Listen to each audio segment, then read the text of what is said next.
I have to ask about the new dungeon. Well, the new dungeon is, Yeah. it's crazy because there's nothing like it in the world.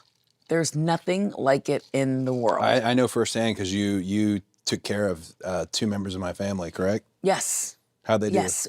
So they're, what are their real names? Because I couldn't, they have stage names. Dylan and Dalton. Dylan and Dalton. But Yes, okay, Dylan and Dalton. so Dylan and Dalton came to our, well, listen, the dungeon is like, the way I look at it is, I was sending them to you. you got to know somebody that knows somebody Yeah. that can get them in. I needed them to come to you, and I think Dustin primarily trained them. I mean, Dustin is their trainer and their uncle, and he's been everything for them. One of them reminded me of you, and the other one reminded me of Dusty. So Dylan reminded you of Dustin. so the youngest one. So yeah. so they were. You asked us if they could come in. They were there early. They stayed late. They worked their asses off. There you go. And by the way, our dungeon is meant to be very hard. I've seen it. It's not fancy, and I don't want, like, listen, TJ and I, if we wanted to do fancy, we could do a little fancy. I don't want it fancy. I want it to be gritty. I want it to be real. It's a room that's only big enough to hold the ring. Yeah. And there's a bathroom, and there is no air conditioning. That's how it should be. And we don't want air conditioning because, well, I'll tell you why we don't have air conditioning, because Angelo Dawkins won't let us get air conditioning.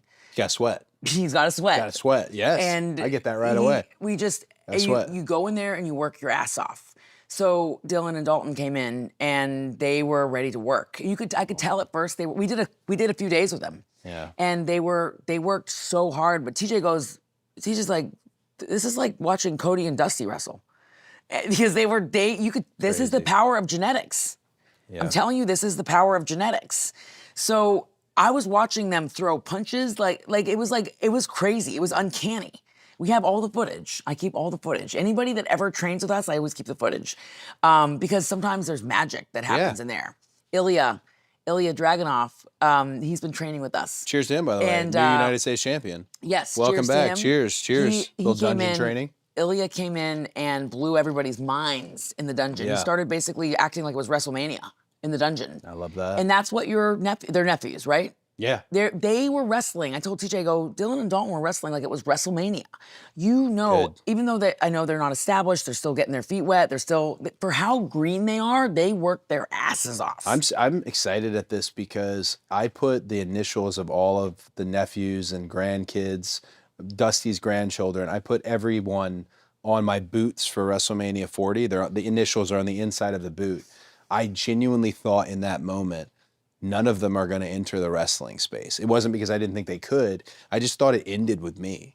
I mean, finish the story. I thought it ended with me, and then I see how far it's progressing. Oh, they're going to wrestle. Yeah, and how it's advancing. They're definitely going to wrestle. And it's not even, it's very exciting. The idea that they're into this and they can do something. And I always tell them, the biggest thing for them I want them to know is just make sure you're in love with this. Yeah. And I was so glad they went to you. And the reason I was so glad they went to you is not just because of the grittiness, not just because of the education you and TJ are providing, but you have to break out of the road stuff. Yeah. Right? I love a Barry Windham match more than anybody, but there's one guy in this room, Ben Brown, who knows who Barry Windham is, maybe two.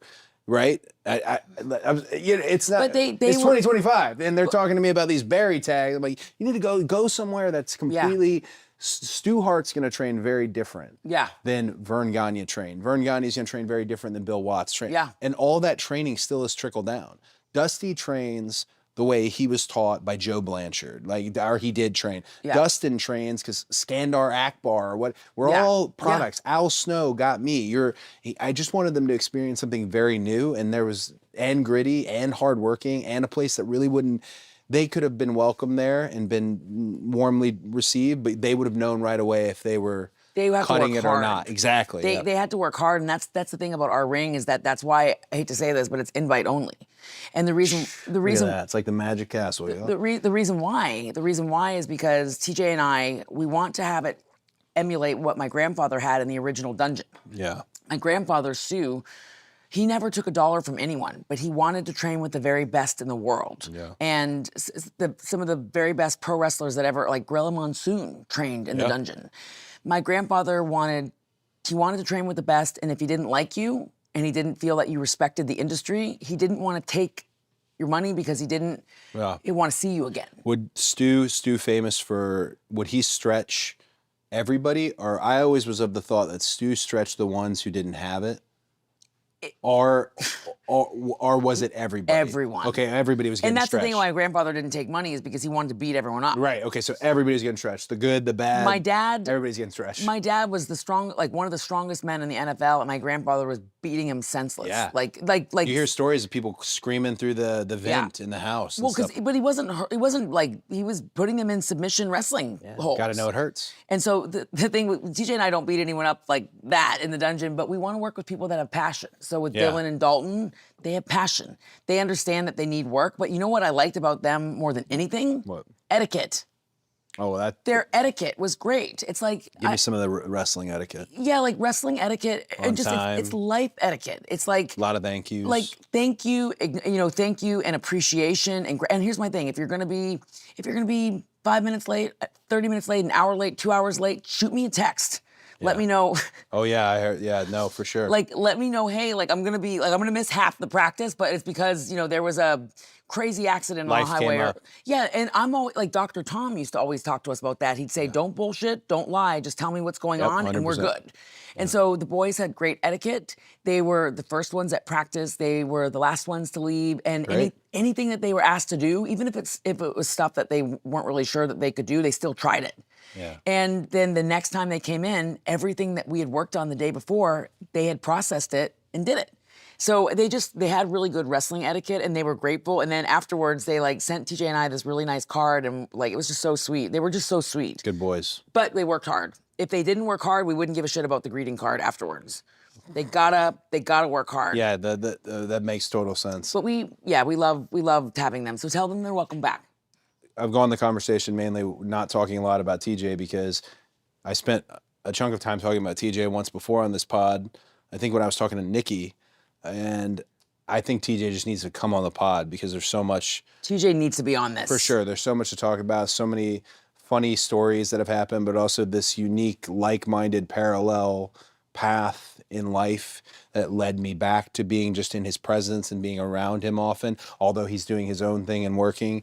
TJ leading the charge, helping develop the women's division, you being the tenured elder statesman. We don't like to use the word elder, but wrestling the statesman or stateswoman of the locker room, your power couple ripple through the waves of pro wrestling. Tell me about it.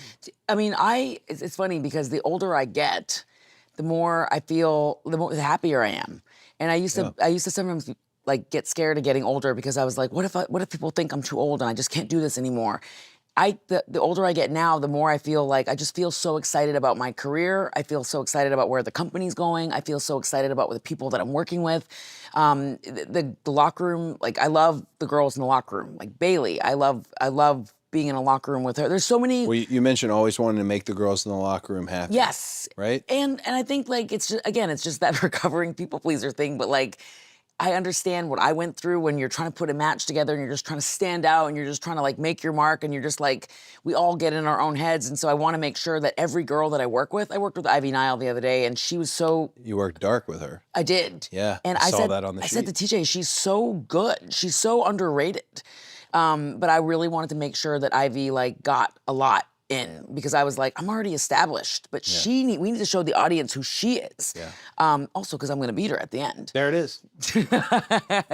But she was amazing. But TJ is such a big part of our women's division, and I think that I just think yes, you need to get him on here because he doesn't do a lot of interviews. TJ, I know, that's why it's special. He's actually very shy, TJ. When you get to know him and he's comfortable with you, he's a little asshole. Yeah. But we'll bleep that out. But he's actually very introverted. He doesn't open up to everyone. It takes a minute to get. He's like a cat. But the girls, he's such an important part of our women's division because he always finds a way to help every woman shine. Yeah. And he sees something in everyone because he was also an underdog for most of his career, so he doesn't want to leave anyone out. He's like, okay, if this is the girl that we're trying to get over right now, the agenda is let's get her over. He's like, how can we get her over but still help this person? Sure. And the girls see that and they recognize that and there's a level of trust there. I do want to thank you for. I can thank you for a million things, but one of them that's pretty special to me is I really appreciate taking care of little Brody. I love Brody and I Yeah. love Nolan. And you know, when their dad passed away, I know that you were there during that time and that you have taken on a role for them that is, you know, when you're a little boy growing up and you don't have a dad, I know that like you're a very big part of their life. And it's fun. I see it all the time with Brody because Brody, you're like his North Star. You're his like, you know, it's funny because Brody sent me this text one day and he goes, we train with Brody. And by the way, Brody couldn't just come unless he proved himself. No, I know. I said to Brody, I Appreciate said, you gotta prove yourself. Yeah. I can't just let everybody come into our ring unless you show me that, you know, Brody proved himself. He earned his spot. But Brody sent me this text and he goes, Natty, I'm so sorry I can't come to practice today. Cody's surprising us. He's taking us to Disney World. Oh yeah. And Got to get him out there. it's like, and then TJ said to me, he goes, Cody's like the busiest guy in the whole company right now. He was at the time we were like, I think we were getting ready to go on a European tour or something like that. And he goes, Cody is like the busiest guy in the world, but like he's making time for people in ways. You're showing up for people, especially for Brody. Yeah. You know, losing your dad at 10 years old in such a tragic way where like When it was very hard for those kids. When Big Rig passed away, one of the things that it was nice to see the wrestling community come out, support probably one of the most loved guys in the history of any locker room. What worried me was what happens the next day, Right. you know, and the next day after that, and just he found a good spot with you guys. He We really love did. him. Yeah, he's hardworking, and Nolan's such a beautiful kid. They're good. So when I see him there, because I get the clips, and you've sent me the clips, and he's training so hard, and that whatever he's going through, it's special. So I really. Thank you. No, thank you, because you've made that a special place. You know, It's a safe zone. Yeah. And I'm really careful with Brody because he is Yeah. still just a kid. But like I think Yeah. they're great kids and we love them. And you know it's funny because TJ and I we will wrap this up. TJ and I don't really want to have kids at all. We're not. We've kind of made. I've never. I took care of my dad. My dad was like my child. My dad was my child. So I've never wanted to have kids, but I see TJ. And TJ and I are fine with that, but the way he is with Nolan, TJ and Nolan are like peas in a pod. Oh, they're buds? They're Yeah. best friends. Yeah. They're like the same person. So the Yeah. way TJ is with Brody and Nolan, it's like, okay, we're not gonna have kids, but Brody and Nolan are gonna be like our like step kids or our surrogate kids. We made Brody Leilani's godfather, and he asked me the funniest question. He asked me, should he watch The Godfather? I'm so sorry, Little B, if I'm putting you on blast, but I told him no, it's not applicable to you don't need to. But yeah, he's They're just such sweet kids. yeah. I said you got to like come to the christening and a couple of things, but I think you don't need to hold meetings and murder anybody or anything or do crime.